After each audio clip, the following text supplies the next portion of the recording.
A vocês, graça e paz da parte do Senhor nosso Deus e do nosso Senhor Jesus Cristo. É assim que Paulo começava as suas cartas, todas as suas cartas. Abram em Efésios capítulo 1 do versículo 3 ao 14. Então, como eu já falei antes, Paulo começa as suas cartas desejando graça e paz da parte de Deus e do Senhor Jesus Cristo, nosso Senhor.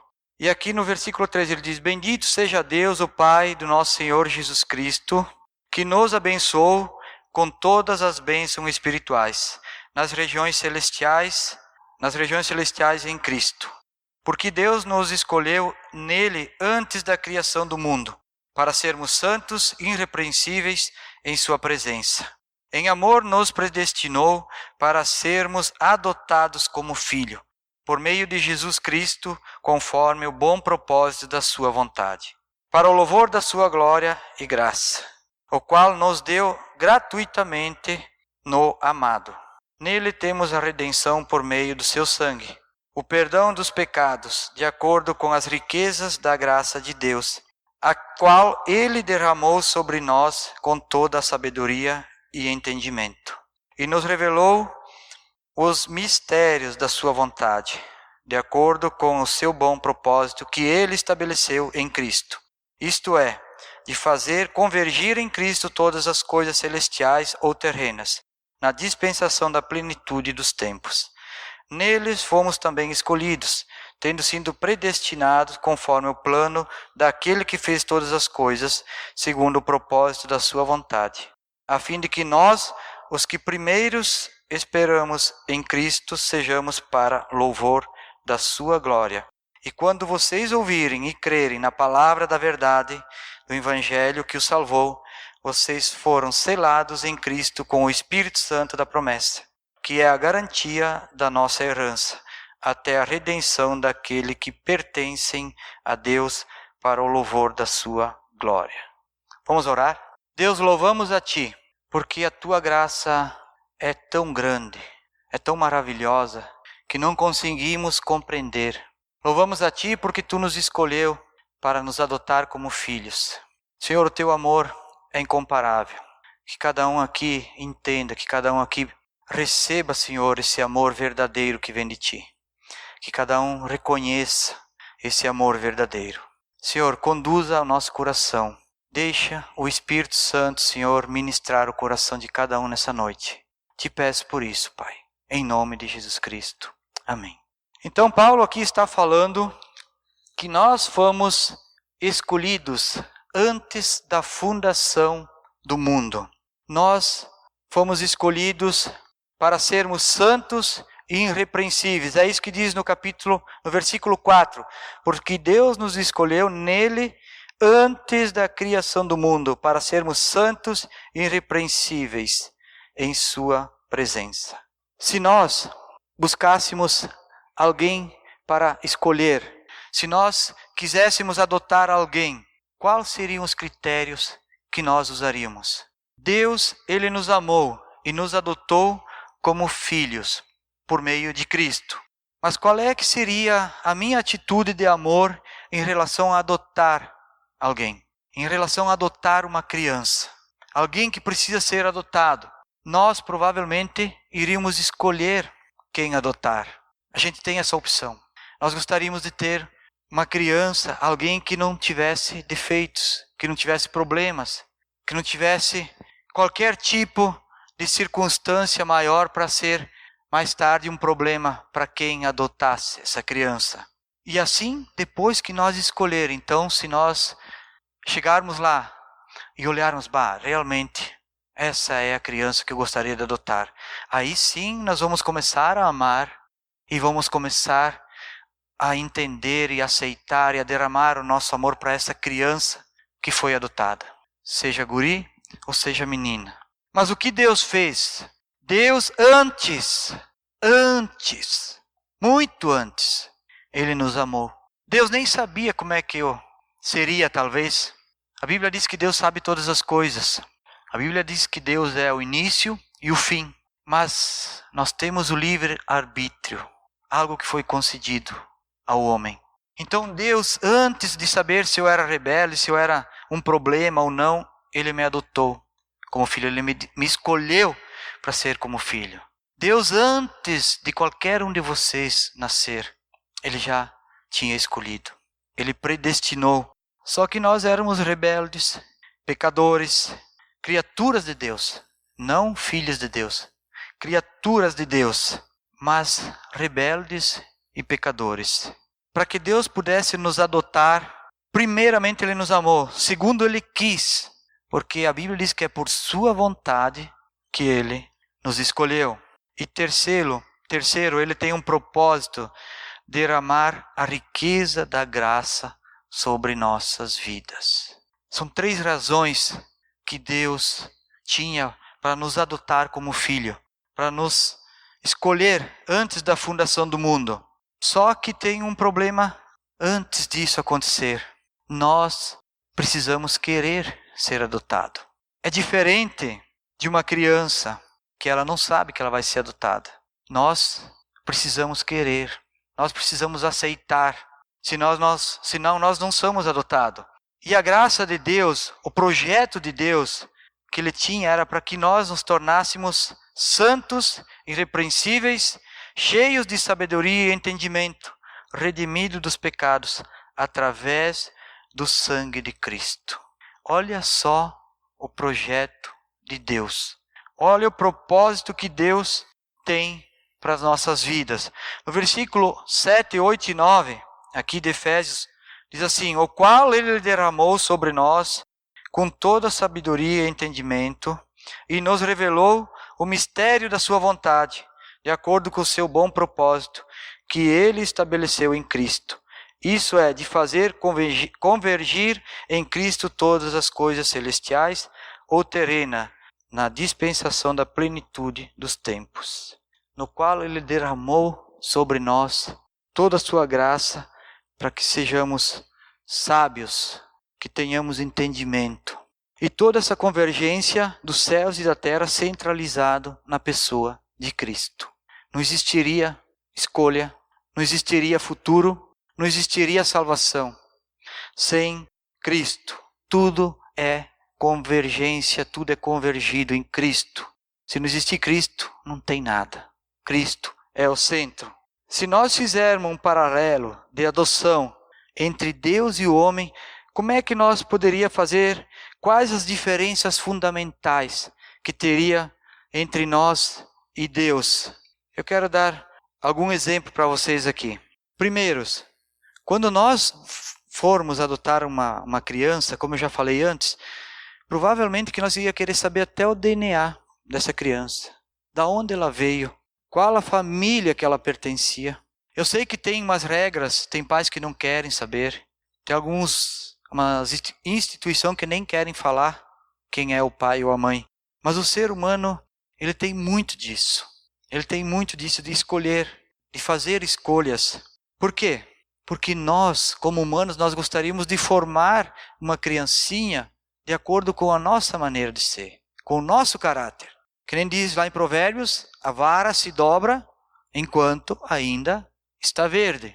Então esse seria o plano para eu poder adotar uma criança. Esse seria o projeto. Essa é uma grande diferença, porque a criança ela não sabe que está sendo adotada. Ela não entende, ela não toma a sua decisão.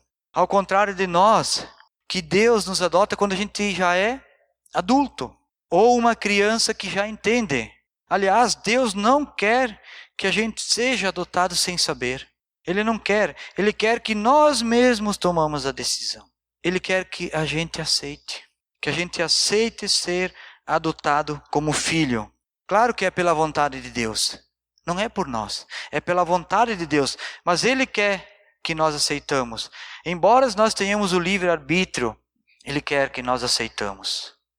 Quando alguém já tem filhos grandes, pequenos, médios, pequeruchos, tem todos os tamanhos, qual é a alegria do pai e de uma mãe? É quando o filho faz alguma coisa que o pai ou a mãe ensinou espontaneamente. Sem a cobrança, sem a pressão. É assim que Deus quer que nós façamos as coisas. Espontaneamente. A vida que nós levamos aqui na terra deveria ser segundo o propósito daquilo que fomos criados. Para que Deus criou a humanidade? Para que Deus criou Adão e Eva? Para a sua honra e glória, para o seu louvor. E isso deveria ser ao natural, deveria ser espontâneo. Então, nós já fomos escolhidos. Deus nos amou antes da fundação do mundo e fomos escolhidos. E Deus não escolhe pessoas com DNA especiais. Deus aceita bandidos, ladrões, mentirosos, pecadores, enfermos, deficientes. Deus aceita todas as raças.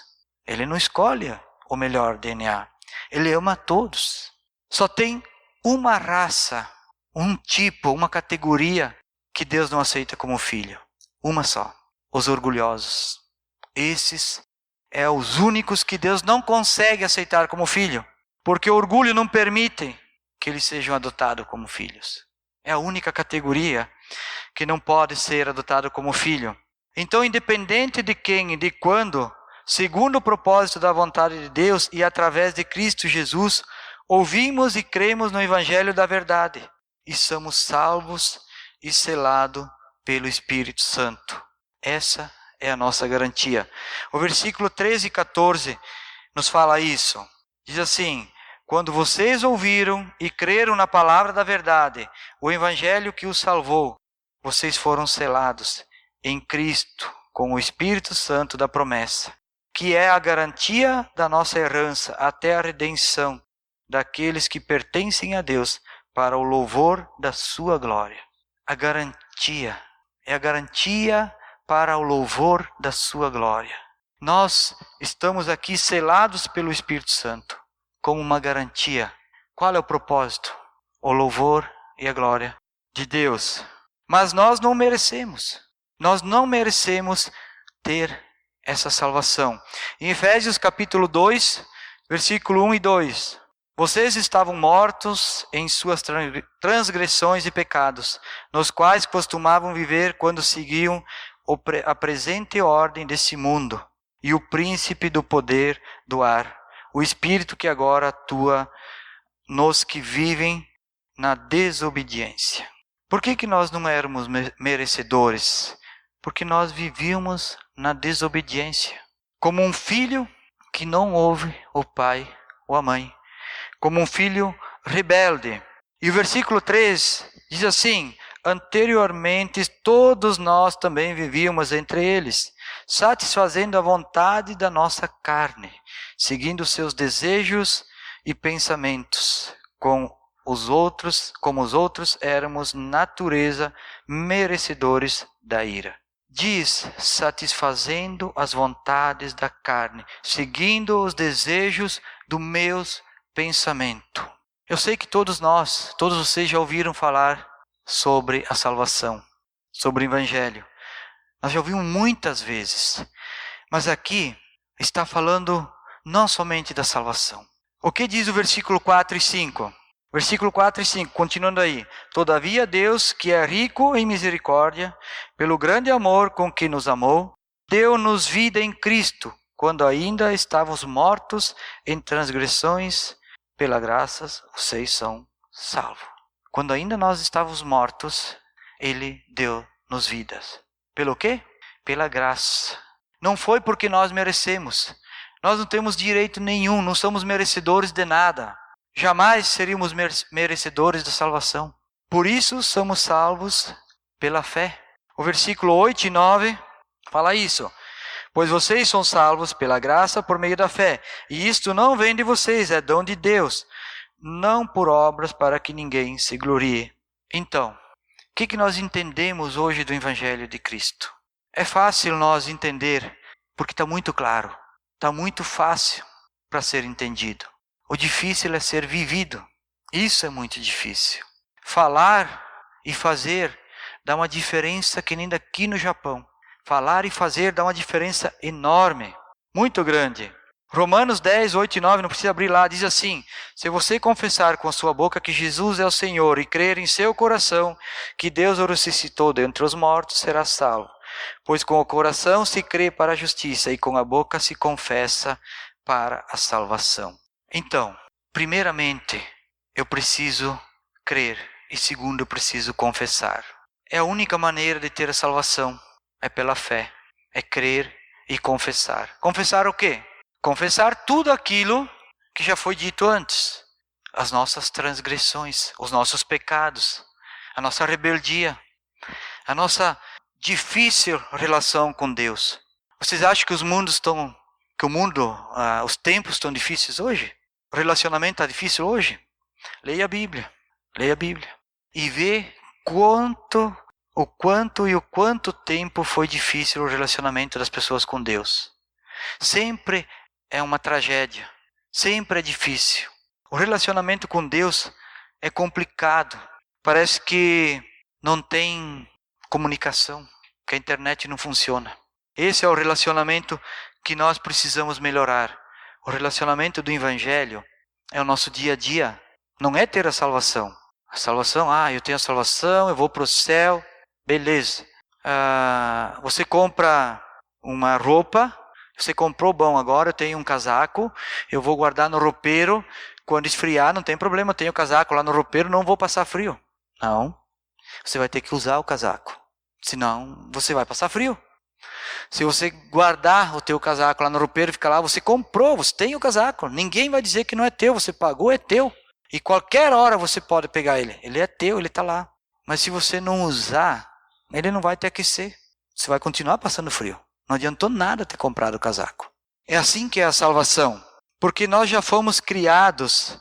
Agora vamos aqui, para o capítulo 2, versículo 10. Para que nós fomos escolhidos e criados, então?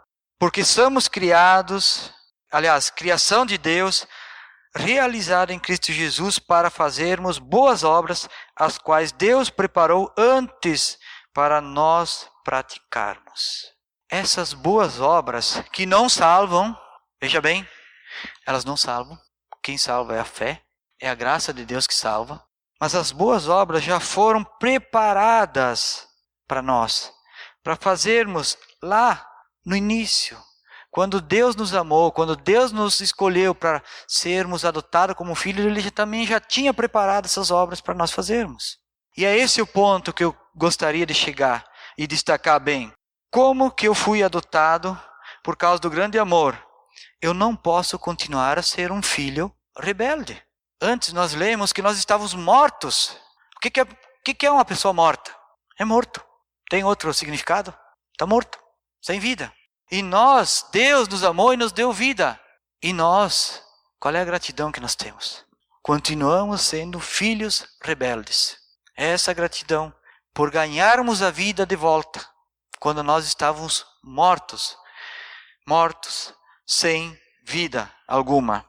Mas as obras foram preparadas de antemão para nós. Nós devemos praticar todos os dias o amor ao próximo, a justiça, o perdão, a submissão a Deus. É esse o propósito da nossa vida aqui na terra. Praticarmos essas boas obras. O amor ao próximo, a justiça e o perdão e a submissão a Deus. Quando não praticamos essas obras, sabe quem entra em cena? O sangue de Jesus Cristo. Aí, de novo, Jesus me salva da ira de Deus. Porque o que eu mereço quando eu cometo pecado e injustiça? Castigo. Eu mereceria o castigo. Eu mereceria a ira de Deus. Mas por causa do sangue de Cristo, eu sou salvo da ira de Deus. Isso faz toda a diferença. A minha salvação, ela não é simplesmente quando eu chegar lá no céu. Deus me salva constantemente das minhas transgressões, dos meus erros. Deus me salva constantemente. Eu vou lá e faço uma coisa errada. Mereceria pagar pelo erro. Vou lá e critico alguém. Mereceria pagar pelo erro. Vou e faço uma dívida e não pago. Mereceria pagar pelo erro. Minto. Conto mentira. Engano. Tudo isso eu deveria pagar pelo erro. Mas Jesus me salva dessa ira de Deus. Jesus é o meu Salvador constantemente. A todo momento. Cada erro, cada obra que eu faço, eu preciso mais uma vez do sangue de Jesus. Então às vezes a gente acha que Jesus sofreu na cruz por mim e que aquilo foi o suficiente. Com certeza, a Bíblia diz que Jesus morreu uma única vez por todos e isso foi o suficiente. Mas toda vez que eu cometo transgressões, Jesus automaticamente ele tem que fazer de novo essa passagem para que Deus me olhe como santo. Deus não consegue me ver se não for através do sangue de Cristo. Deus não consegue ver a nenhum de nós se não for através do sangue de Cristo. Esta é a riqueza da graça de Deus de me poupar da ira que eu mereço, me poupar do sofrimento daquilo que eu realmente faço e mereceria. Então muitas vezes a gente não entende o que é a graça e o que é a misericórdia de Deus. A misericórdia de Deus é não nos castigar pelos nossos pecados, que era isso que nós merecíamos. A graça de Deus é ainda nos salvar, é nos levar para junto de si, mesmo sem merecermos. São essas a riqueza do reino de Deus, da graça de Deus que vem para nós simplesmente sem nós merecer. Simplesmente sem eu merecer. Por isso, eu quero roubar uma frase do Roger. Eu tenho que matar um Adelar cada dia. Por isso eu tenho que matar um Adelar cada dia. Para viver no Espírito Santo. Para viver no reino de Deus. Senão, eu vou estar sempre cometendo os mesmos erros. Andando em círculo. E isso só pode ser visto na minha vida pelas obras que eu pratico. Alguém consegue ver de outra forma? Não.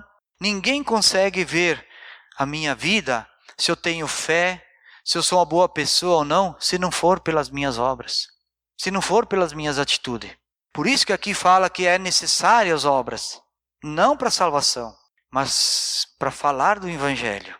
Como é que você vai falar para o teu vizinho, para a tua família, teus familiares, para um amigo, da fé em Cristo Jesus, da fé que salva, se você não tiver algumas atitudes, algumas obras que mostrem realmente que você é uma pessoa de Deus, que você realmente segue um Deus de amor que salva. É quase que impossível. Vocês conhecem aquele ditado, né? Que 90% das pessoas lê a nossa vida, 10% lê a Bíblia. Isso é tempo antigo, acho que essa estatística já mudou. Acho que hoje é 99% lê as pessoas e 1% lê a Bíblia. Então as pessoas sempre vão olhar para nós. Então não adianta eu falar do Evangelho, falar da salvação, se a minha vida é uma vida mundana. É uma vida de qualquer jeito. Se não faz diferença nenhuma. Se você vai para o bar junto com o teu amigo, com o teu vizinho para tomar uma cerveja, você fala de Deus para ele lá no bar e vai fazer diferença? Não vai. Ele vai dizer, mas peraí, tu tá aqui, mas tu tá tomando a cerveja também, tá fazendo a mesma coisa que eu. Então nós precisamos praticar essas obras, dar exemplo, para que a gente possa sim ser uma pessoa de Deus, ser uma pessoa que possa mostrar Jesus em nossas vidas. Este é o propósito que Deus tem para nós. Esse é o maior propósito que Deus tem para a nossa vida. É para que nós sejamos semelhantes a Cristo. Jesus é o primogênito de muitos irmãos. Ele é o exemplo para nós agirmos e fazermos da maneira que Ele nos ensinou, da maneira que Ele deixou, de acordo com o seu testemunho. Então o nosso propósito aqui na Terra, embora a gente ache que estamos bem, eu faço a minha parte, eu vou na celebração, eu oro uma vez por dia, eu leio a Bíblia uma vez por semana, eu vou visitar uma pessoa cada 15 dias, cada 20 dias. Está muito longe de viver no reino de Deus. Está muito distante. Como é que uma igreja, como é que as pessoas podem ter um avivamento entre irmãos, se nós levarmos uma vida de filhos miseráveis? Sabe, o filho que é miserável é aquele que passa as necessidades tendo um pai rico. Quem é o dono do mundo? Quem é o dono de tudo? É Deus. Nós somos filho do dono de tudo. O dono da graça, o dono da misericórdia, o dono do amor, o dono da justiça, o dono da paz, o dono da alegria e o dono do mundo material também. Nós somos filhos do dono de tudo. E no entanto, às vezes a minha vida é medíocre, é miserável, é anêmica, aquela vida pálida. Se tu olha, parece uma polenta com farinha de milho branco. Nós precisamos levar uma vida que realmente mostre o Evangelho de Cristo. Que quando as pessoas enxergarem, elas enxerguem em nós a diferença. Senão não vai adiantar nós falar da palavra. Não adianta a gente falar de uma coisa que a gente não vive e que não faz. Vocês conhecem todos os exemplos nesse sentido. Eu queria fazer uma pergunta para você mesmo. Pede para Deus, para o Espírito Santo, deixa o Espírito Santo ministrar o seu coração. Que tipo de filho você está sendo? Que tipo de filho eu estou sendo? Desobediente, mentiroso, rebelde, deficiente? Que tipo de filho eu estou sendo para Deus? O grande problema do ser humano hoje, inclusive da igreja cristã, é que nós temos o livre-arbítrio. Esse é o grande problema. Deus sabe todas as coisas. Davi diz lá no Salmo 49, se eu não me engano, que antes mesmo de eu nascer, antes do meu embrião ser fecundado, tu já conhecia os meus ossos. No ventre da minha mãe, tu já sabia de tudo, tu já tinha todos os meus dias escrito no teu livro. Senhor, Davi fala isso. Então, o que eu entendo dessa forma? Que Deus já tem a minha vida, a vida de cada um de vocês já toda escrita. Mas aí vem a pergunta, mas e por que então que eu tenho livre-arbítrio? Por que eu posso tomar decisões e escolher? Sim, Deus me deu a liberdade de tomar decisões e de escolhas. Mas Deus é o início e o fim, o alfa e o ômega. Deus já viu o final. Deus é onipresente e onisciente. Ele já viu o final da minha vida. E Ele já sabe qual a decisão que eu vou tomar amanhã. Ele sabe o que eu vou fazer a semana que vem, o que eu vou fazer depois e assim por diante. Deus sabe todas as coisas. Então mesmo que eu tomar uma decisão que não condiza aquilo que Deus quer amanhã, mas Ele já viu. E Ele já viu a consequência também. Por isso que está escrito. Por isso está escrito. Apenas ore e peça para que Deus revele a vontade dEle para a sua vida. É para isso que nós estamos aqui. É para entender a vontade de Deus. É para entender a vontade do Pai. Esse é o grande mistério. É nós entendermos o propósito de Deus para a nossa vida. Se nós entendermos o nosso propósito, que estamos aqui na terra, o ministério que Deus tem para cada um de nós, vai ser muito mais fácil viver. Vai ser muito mais fácil agradar a Deus. Vamos ser um filho realmente obediente a Deus e temente a Deus. Mas se nós não pedirmos a Deus isso, essa sabedoria de entendimento, para fazermos a sua vontade, nós vamos ser filhos rebeldes, imprudentes. Mesmo que Deus saiba o que vai acontecer lá na frente, mas nós vamos errar, nós vamos pecar e vamos sofrer as consequências. Em partes, porque Jesus nos salva da ira de Deus. Senão, muitos de nós não estaríamos mais nem aqui. Então, olha para o teu coração, pensa e analisa que tipo de filho eu sou.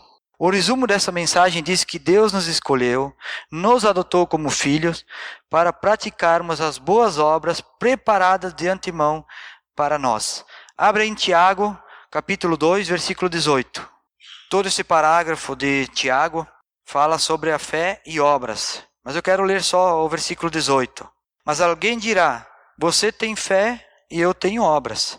Mostre-me a sua fé sem obras e eu lhe mostrarei a minha fé pelas obras. Esse é o resumo. Mostra-me a tua fé sem obras e eu mostrarei a minha fé através das obras. É isso que Tiago está explicando nessa carta aqui. Então, com certeza, eu não vou perder a salvação. Ninguém de vocês vai perder a salvação. A nossa salvação já está selada pelo Espírito Santo, é o que a Bíblia diz. É igual aquele teu casaco que você comprou e guardou lá no roupeiro, com nota fiscal e tudo, ninguém vai tirar de você. Mas eu preciso usar esse casaco. Você precisa usar essa salvação. E essa salvação é a nossa fé, é através da nossa fé. E essa fé precisa ser mostrada para as pessoas através das obras. Esses são os pontos importantes no meu dia a dia. Se eu conseguir agir de tal forma que eu possa mostrar essa salvação diariamente para as pessoas, com certeza a vinda de Cristo está próxima. Vai ser mais breve, vai ser logo. Porque enquanto a gente viver no mundo achando que simplesmente a salvação, chegando lá no céu, basta, vamos esperar e esperar pelos séculos e pelos séculos, até que todos ouçam a mensagem da salvação. É assim que a Bíblia diz. Mas Deus deixou quem? Nós, eu, você, cada um de nós, para fazer essa obra grandiosa, para levar esse evangelho para as pessoas. Como diz a Bíblia, vasos de barro. Nós somos os vasos de barro. Um grande tesouro em vasos de barro. Esse é o grande tesouro. É nós levarmos o evangelho, falarmos da nossa fé pelas nossas obras. E de vez em quando com palavras também. Em último caso, use as palavras. Se a pessoa não se converter só pela tua atitude, pelas tuas boas obras, use as palavras. Mas esse é o principal propósito. Então, para finalizar, eu quero fazer de novo essa pergunta, outra vez. Que tipo de filho eu estou sendo? Vamos orar? Senhor, queremos te louvar, ó Pai, te agradecer, ó Pai, porque tu nos escolheu antes da fundação do mundo. E obrigado, Senhor, porque tu nos salva da ira que nós mereceríamos, ó Pai. Tu nos salva a todo instante, a todo momento. E que nós possamos praticar essa salvação no dia a dia. Praticar e mostrar para cada um, Senhor, qual é esse grande mistério, qual é esse grande projeto que tu tens, Senhor, para a humanidade. Que a gente não esqueça disso nos nossos dias, ó Pai. Abençoa, Senhor, atua no coração de cada um aqui. Ministra o coração de cada um, para que todos nós sejamos cheios do Espírito Santo, repletos, ó Deus, da tua palavra, Senhor, das tuas virtudes, para que em nós, Senhor, seja feita essa obra e através de nós. Por isso que eu peço a Ti, Pai. Clamo a Ti, Senhor. Usa-me a mim, envia-me a mim, Senhor, e usa a cada um que está aqui essa noite. Que sejamos uma igreja como brasas vivas, ó Pai. Sal e luz para essa terra.